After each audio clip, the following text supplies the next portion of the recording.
All right, Bobby, we are live. Another episode of Faces of First Atlanta. My name is Brett Caldwell, and I'm here with Mr. Bobby Lyerly. And I just got to start out with, you and I were laughing right before this about your last name and going, not the best name for sales. Tell me about that. Yeah, obviously last name starts with liar, Yeah. and then you add Lee to the end of it, so Lyerly. But I've always laughed and said, from a sales standpoint, you don't want to be the liar in the group. So I'm glad I'm the Lyerly and not the liar. There you go. I love it. So, welcome. Tell me who's Bobby. Yeah, Bobby is a guy that found out what he wanted to be when he finally hit real estate. Okay. Out of college, CPA, accounting degree. Okay. Large CPA accounting background, and spent 15, 18 years in progressive accounting world, and miserable doing my job every day. I was great with numbers, but unhappy working in numbers. Got it. What I really realized was I had a passion for dealing with people. And once I learned the sales side of it, I actually started by selling accounting software. Okay. So Take me back. So what little Bobby, right? Yeah. Like, where'd you grow up? Charlotte, North Carolina. Okay. Mom still lives in the same house, so when I Okay. go home, I sleep in my old bedroom. Oh, that's fun. So that's still kind of fun. But grew up in the Carolinas, graduated from NC State, go Wolfpack. All right. Met my wife there, and happily married now for 36 years. Raised our kids here in Metro Atlanta. In Metro Atlanta. Yeah. So, growing up in Charlotte, what was kind of the childhood dreams? Yeah, childhood dreams. If I really wanted to go all the way back, I don't think it was a CPA. No, if Yeah. I really had the passion of what I wanted to do, it would have been music. Okay. I was the music kid. I was the creative side of the brain, which again tells you why Yeah. accounting never made sense. I was the drum major in high school, played multiple instruments, a vocalist in a lot of ways at this point still. Okay. So always enjoyed having a microphone in front of me and doing some performance-based things.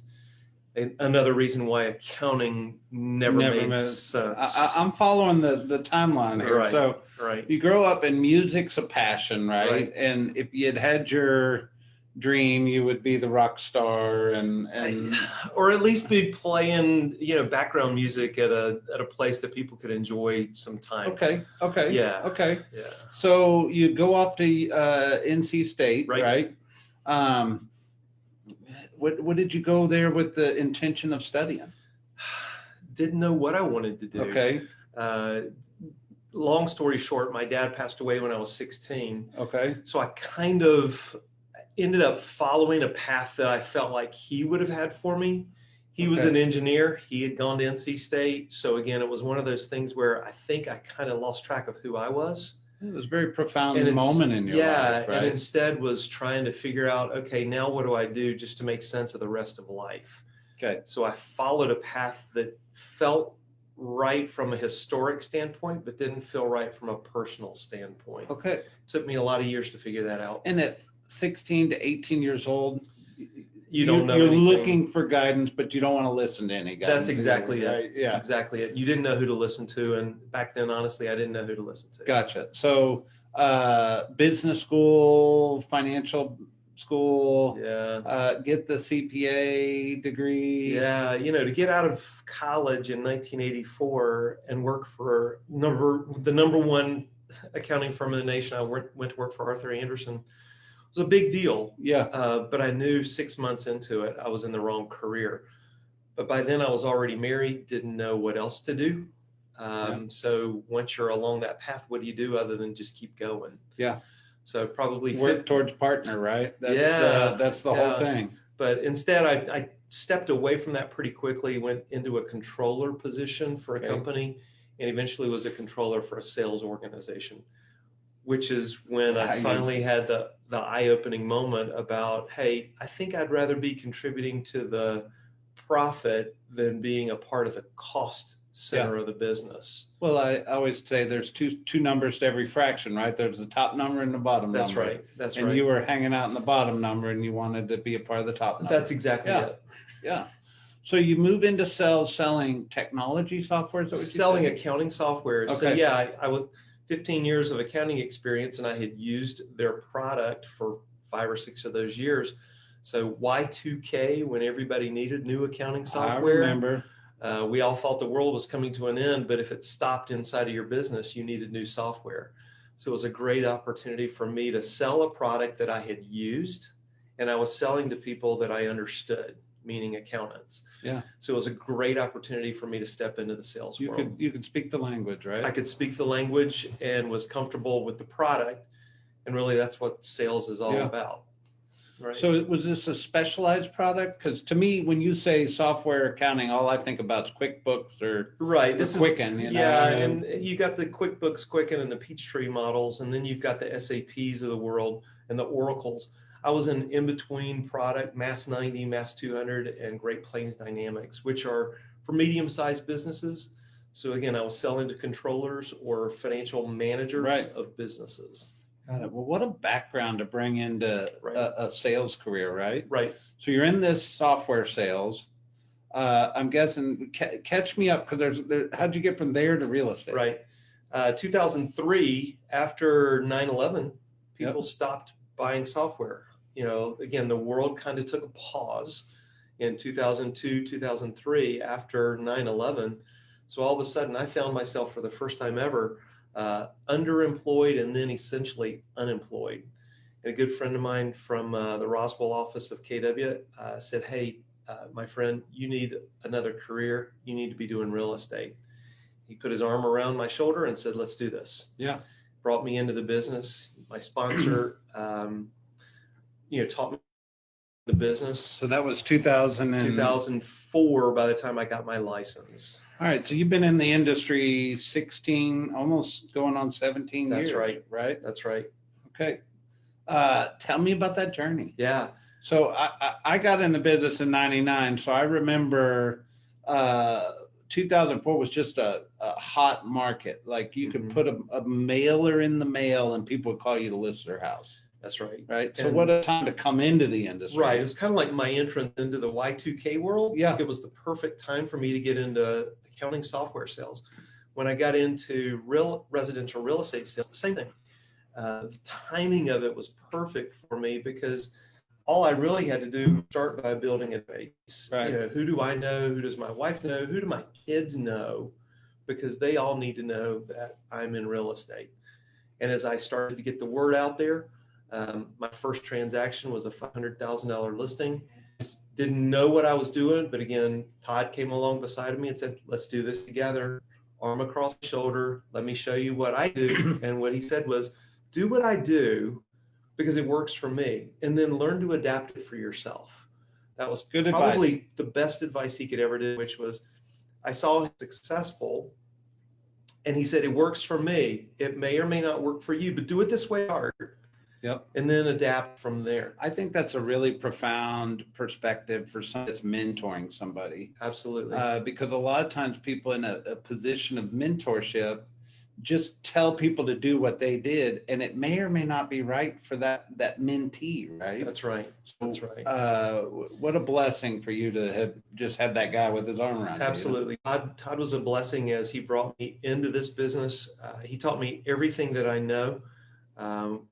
And it's been a journey of now 16 years of progressive experience in the KW world. Perfect. So you get into the industry, you list this $500,000 house, right? Right. And I'm guessing it was all flying colors from there, right? No. You don't even know this part of the journey, but 3 years into sales, I was approached by the Roswell office of Keller Williams to consider being the team leader at the Roswell office. 2007. Yeah. Fall of 2007. Hello. Yeah. Fall of 2007 is called the fall for a great reason, because I stepped into the team leader role at that time. Oh, you did? You took it? I did. Oh, I know this. Okay. Yeah. Yeah. And everyone was stepping away from Real estate as I was stepping into a team leader role.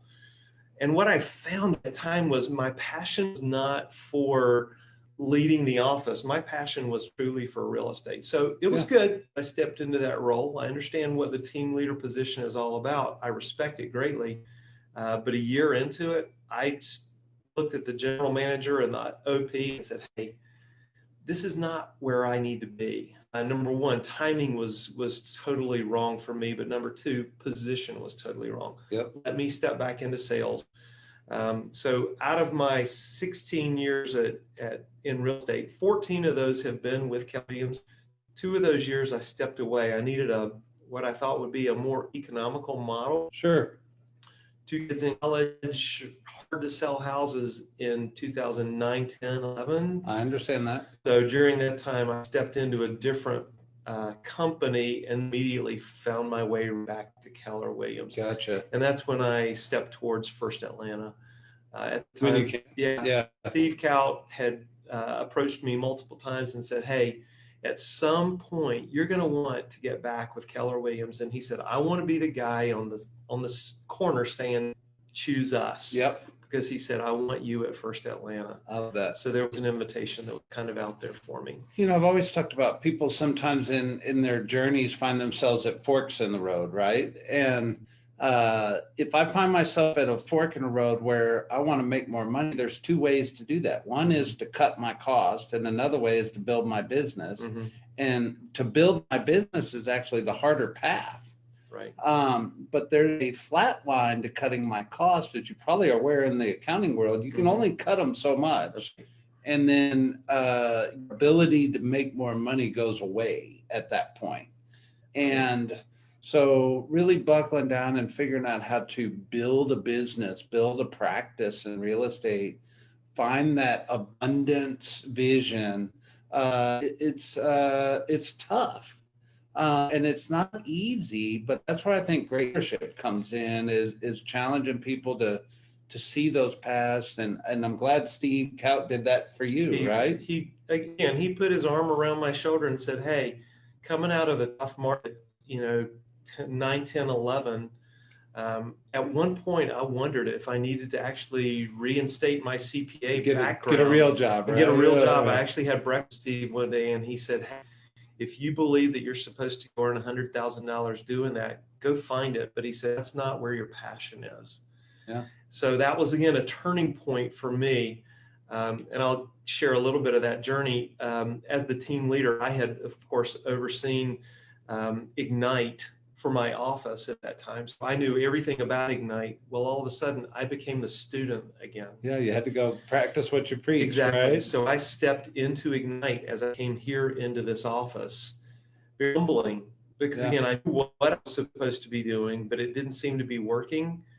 But all of a sudden, when you go back to the basics, and the market starts to turn, as long as you're doing time on the go for time, those tried and true measures do make sense. So a step into Ignite, literally, again, touching my database, touching everybody that I knew, saying, hey, how can I help? Yeah. Coming from contribution, all those terms really started to resonate again. And at the beginning of 2012, all of a sudden the world opened up. I'm a very independent guy.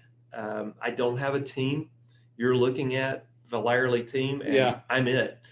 I have been very, very aware of my limitations on doing it by myself, but nonetheless, I operate that way. There's nothing wrong with that. It just works. We talk teams because to some people, that's how they have to build that to get where they want. That's right. But the truth is, when I'm consulting somebody or anybody in a leadership position, it's called consulting somebody. It's really, what are your dreams and what are your goals? Right. Because by golly, if you can achieve those without building a team, you should, because it's a lot of work to build a team, right? It's a lot of work regardless. Yeah, it's a lot of work regardless. And Gary's brought this word back to the surface recently, which makes me really proud for individual agents like yourselves. People have real estate practices, kind of like an attorney or a surgeon is. You can't take the surgeon out of the operating room, or you can't take the litigating attorney out of the courtroom.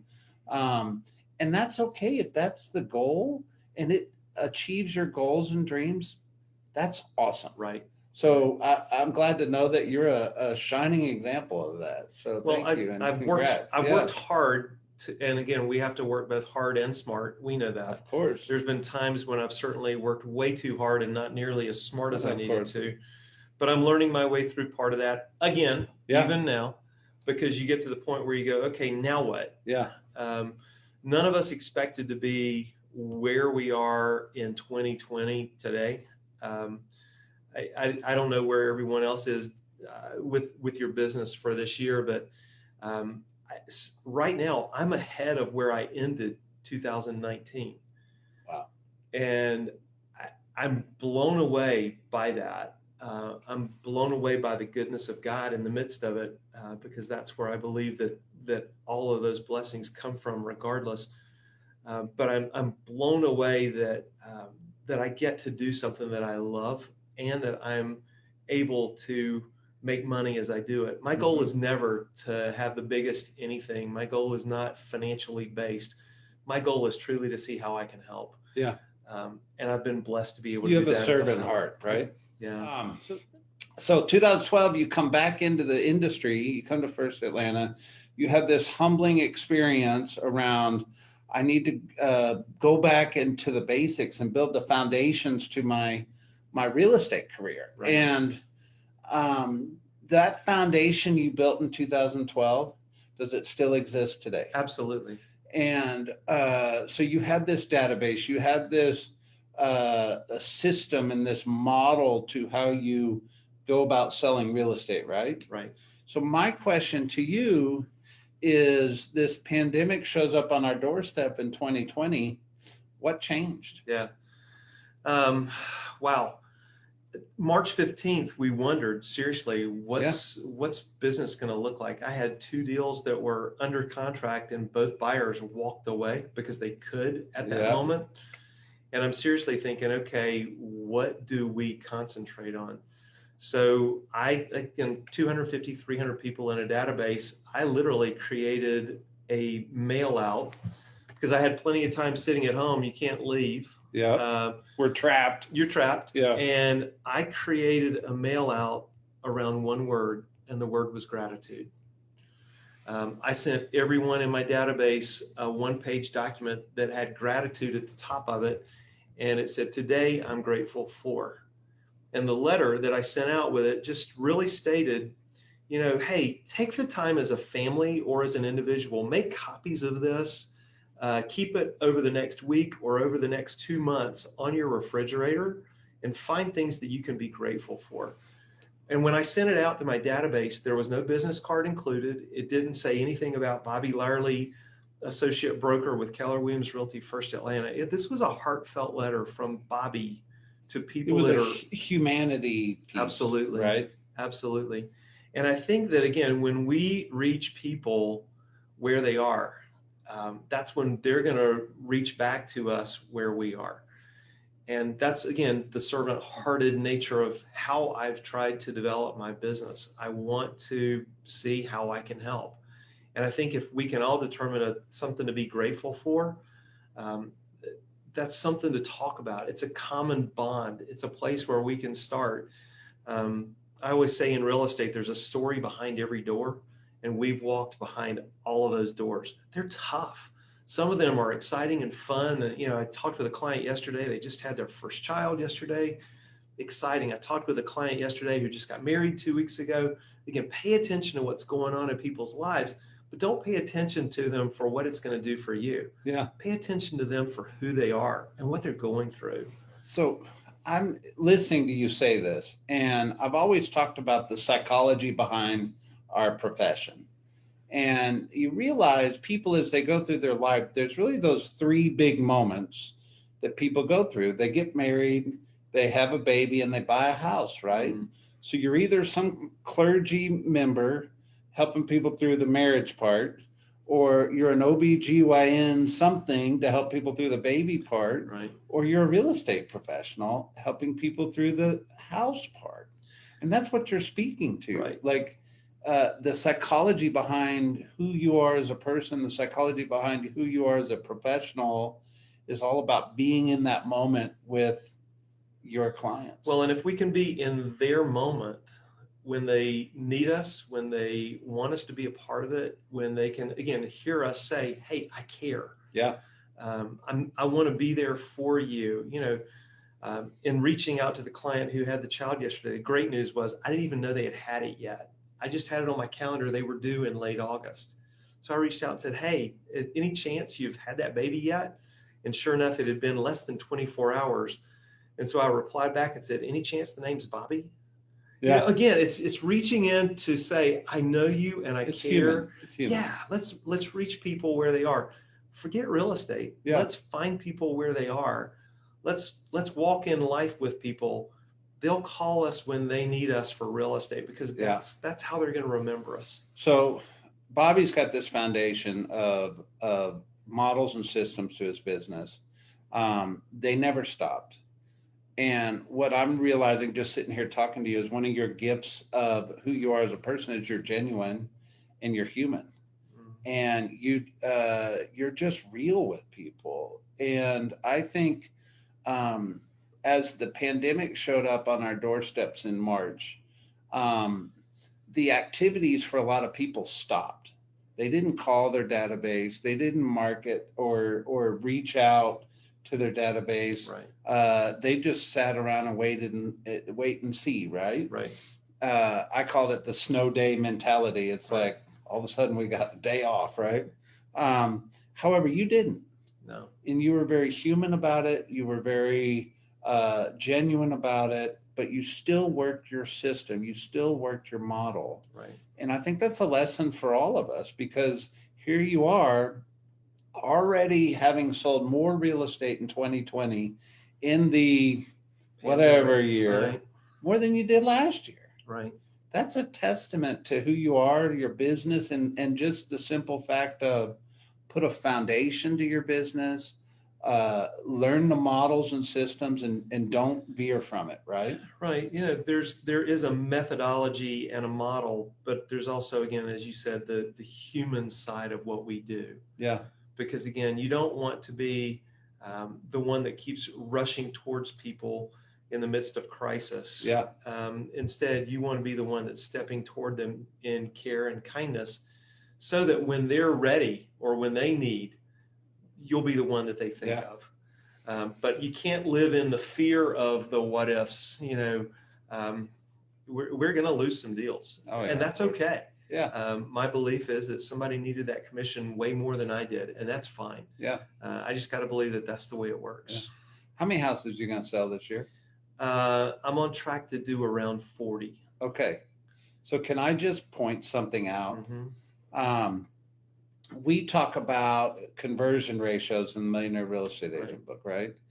And we talk about if you're a database-based agent, you should expect a 12-to-2 conversion ratio from your database, one repeat sale and one new client. Right. And if you've got 250 people in your database, and I just do the simple math in my head, that's about 42 sales a year.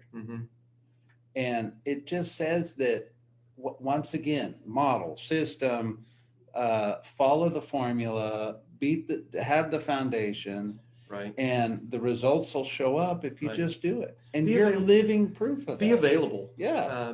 Be dedicated to it, but most importantly, be ready to answer your phone. Be ready to reach people right where they are. Yeah. Know that their stories are not your stories, but the story is always being written. They're asking us to come in and be a part of it. If we put ourselves in their story without being asked in, it's never going to turn out the way we want it to. So again, wait for the invitation to be invited into their story and then say, how can I help? I love it. That's just kind of the way I do business. Genuine, human. Right. That to me, what defines you and your success is your humility around building the foundation and the models and systems, and then just the fact that you're a genuine and human person, and you dedicate yourself to following the model. Absolutely. Right? Absolutely. All right. So my question, everybody knows it's coming, but if you're going to write that book or give us a TED Talk, what's your subject? It centers around the word care. Okay. I think that everything that I try to do really does come back to, people don't care how much you know until they know how much you care. Yeah. And I've tried to model my real estate career in that way, because when we see people that are in need and really reach toward them, as long as it's genuine, it will be reciprocated. There's always a reason why that works. So again, pay attention to the people around you. Listen to their hearts. Listen to their story. Listen to the message that they're putting out there. Read below the surface, because sometimes that's where the truth is. A lot of times you can just literally say, "Hey, I just felt compelled to call you today. Are you guys doing okay?" And when you reach into people's worlds, again, they're going to reach back with you. Mm-hmm. And I've learned They'll that meet you halfway. they absolutely will. I love it. So what's the title? Just Care? Yeah, care matters. Care Matters? Yeah. I love it. Yeah. All right, Bobby, I appreciate you, your time. And I got to tell you, simple works. And I just think I'm not shocked one bit that you're highly successful hearing your story, because you do exactly what you're supposed to do along the way and what we've taught you. I appreciate it. Have a good one, sir. Thank you.